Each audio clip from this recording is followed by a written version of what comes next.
and a pair, for example. We in fact we can feel the stream of air if we put our hands or a paper or sheet of paper. Um, that stream of air is released. Then we can say that these same sound, the bilabial plosive sound, cannot be aspirated when we have the sound um the sorry the fricative the fricative sound. When we have the fricative sound before that sound, it cannot be aspirated. If you do the exercises, you can feel it. Spot is spring, just the s, the fricative sound, the the fricative and alveolar sound takes that aspiration. And then when the plosive, when the bilabial plosive sound is at the end of a word, it's often unreleased. So it is difficult to feel when the plosive, when that sound is at the end of the word. We almost can't feel it. Stop and leave. It is connected to the vowel, and it's not too much exaggerated. Then we've got the alveolar plosive sound. When the alveolar plosive sound comes at the beginning of a word, and the beginning is a straight syllable, it is aspirated, the same as the plosive sound. When the alveolar plosive sound comes at the after s, after fricative sound is unaspirated. It has those sounds have similar allophones because they are voiceless stops. The number 4 of the alveolar plosive sound, it is when this sound comes between vowels before an stressed syllable, it is a voice flap. It sounds like a quick D. Just that's the big differences that we can find sometimes between the British accent and the American accent. That the flap T, that it sounds like a T, and we as a Spanish speaker, we can sometimes confuse them with the pronunciation of the letter R. The 5th allophone that we can find with the plosive with the alveolar plosive sound, when this sound comes before a stressed syllable, it can become a gloss stop. Okay, a gloss stop. It means that we that the sound is pronounced like here in our throat, and we say button, sentence, button, sentence. In the other case, we had the examples of trains and entry. It means that when the alveolar plosive sound, it is connected to the letter R, we change to a fricative sound. It becomes an fricative sound. We don't say train or entry. We say train, train, train, or entry. Just those sounds are assimilated. It's just a result of assimilation in that case. Then we've got the velar plosive sound. When the velar plosive sound with these sounds comes at the beginning of a word, of the beginning is of a stressed syllable, is aspirated, same, or an aspiration. When we find for example, the word sky or stream, the sound, the first sound in the word takes the aspiration. So in this case, I'm going to talk about another allophone that belongs to the phoneme, to the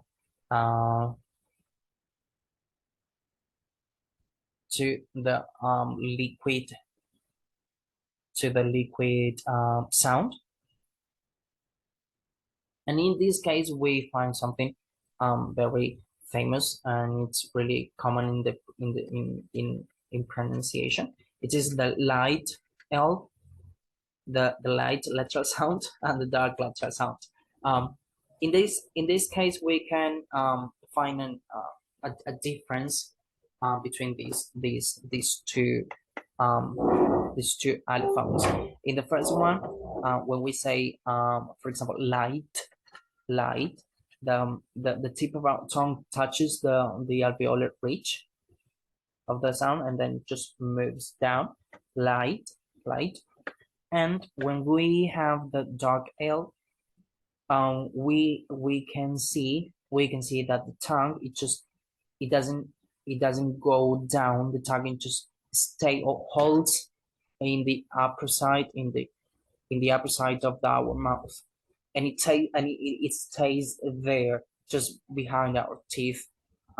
You can we can find this elephant when the letter sound is at the end of a word, and I think that a good way to distinguish is a good way to distinguish these two elephants.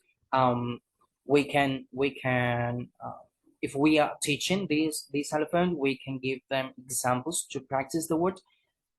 And I know that pronunciation is, when we teach, pronunciation is all the time practice. We need to give our student to practice all the time and repeat. Repetition is it's just a good friend in pronunciation. If we don't practice, if we don't repeat those sounds, if we don't try to imitate or exaggerate, it will be difficult. So for example, we can say in the light L, we can invent a sentence that could be Lily is so lucky to live in a location in a Lily is so lucky to live in a in this location. I don't know. Sentences that contain that sound and that the elephant it is repeated a lot of several times. So as I said, or you can change Lily, for example, a normal name. Lily is so lucky to live in a location like this. I don't know. So if we change the sentences, we can say, for example, Paul Paul fell in the mall and looked like a fool. Yes, yeah, that's good. Paul fell in the mall and looked like a fool. So in if we give context to the student, if we give examples to the student, it would be easier for them to understand. So in all these cases, we have to give them examples in order to repeat and practice. Okay, these are what I said in the elephants of plosive sounds or stop sounds is the aspiration. The aspiration is that extra amount of air that we release when we pronounce a word. Yes, and sometimes that word that extra extreme of air it is not released. And that's what I explained a couple of seconds ago. Okay, now I'm going to talk about endings in a word. We have certain rules that we need to follow. We need to understand in the English not to pronounce correctly. And here we have the all the sibilant sound. For example, when we the alveolar alveolar fricative sound can be pronounced in three different ways. But first, I would like to tell you when we can find this alveolar fricative sound. When we have the verb to be, when we have possession, when we have present perfect, the auxiliary of present perfect, but in a short way, when we shorten the and join the subject and the auxiliary. So in those cases we can find the fricative the fricative alveolar sound. The sound can be pronounced in three different ways. For example, in the first one,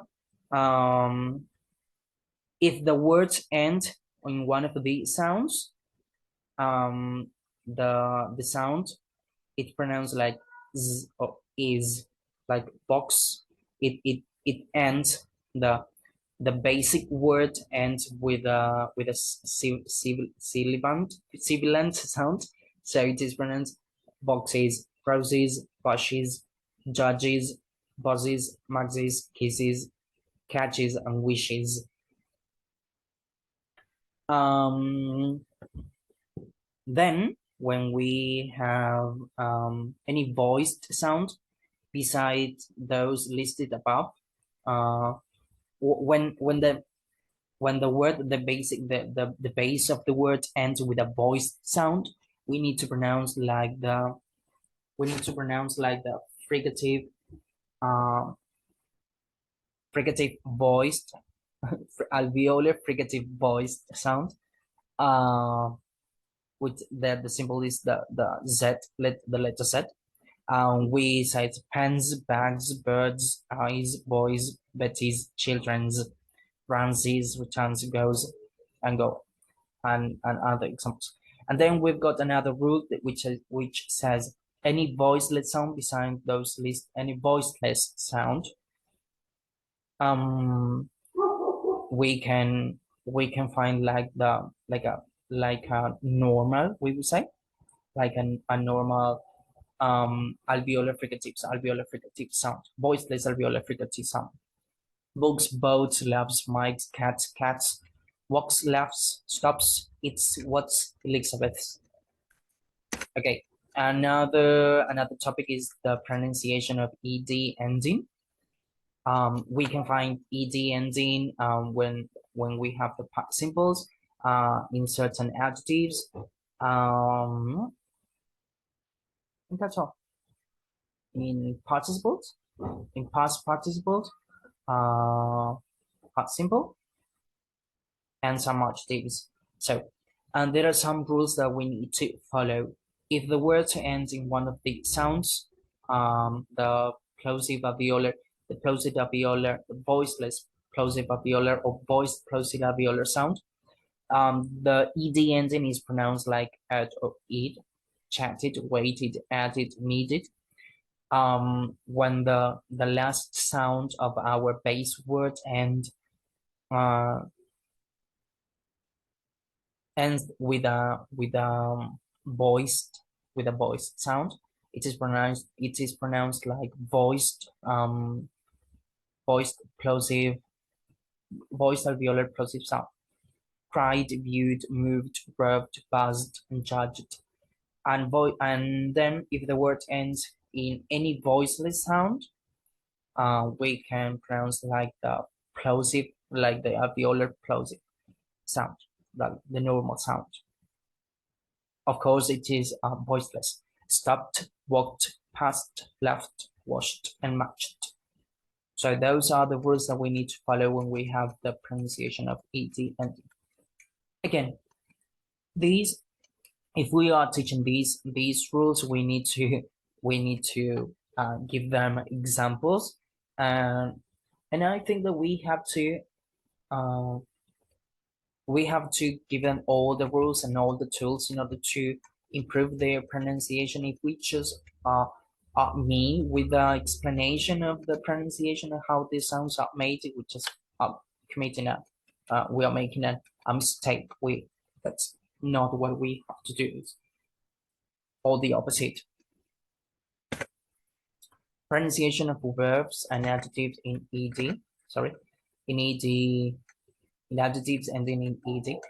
We can find that we have verbs that ends with the ed, as I said before, and then we have adjectives.